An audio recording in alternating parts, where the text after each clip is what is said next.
મારા લગ્નની ધૂંધળી યાદો આજે પણ મારા દિલમાં વસેલી છે. લગ્નના થોડાક વર્ષોમાં અમારી દીકરી વિધિનો જન્મ થયો. અચાનક જીવનમાં હર્ષનો વધારો થયો. બધાની બહુ જ લાડકી.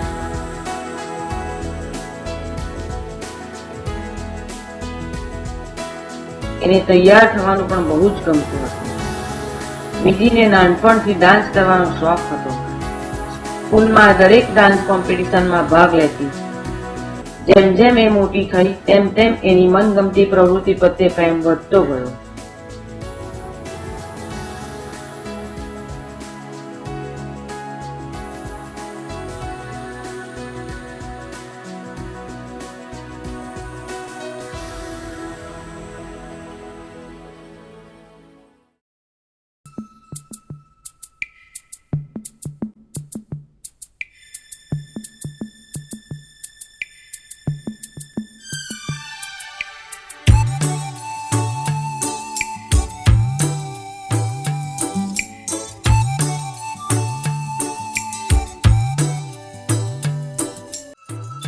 दिल है छोटा सा छोटी सी आशा मस्ती भरे मन की भोली सी आशा चांद तारों को छूने की आशा आसमानों में उड़ने की आशा.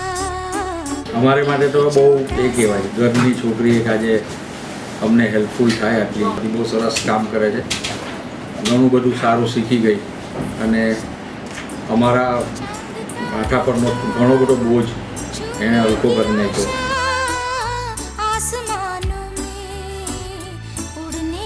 હસતા રમતા અમારી નાની ઢીંગલી લગ્ન લાયક થઈ ગઈ.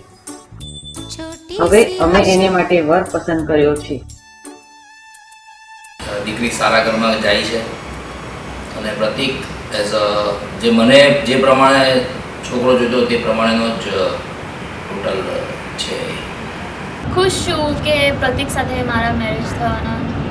વિધિને બસ મેસેજમાં તો she should be with confident, સારી રીતે લાઈફ જીવે. વડીલોની સાથે સહકારથી રહેવું અને કોઈ દિવસ બી ગુસ્સે જ નહીં થવું અને એટલો બધો આચાર વિચાર કાયમ એ લોકો જે કંઈ બી કહે તેમાં આચાર વિચાર એટલા ઊંચા રાખવા કે જેની અંદરમાં એ લોકોને બી એમ થાય કે નહીં ભાઈ આપણે બહુ મળી તો એકદમ સારી છે એમ.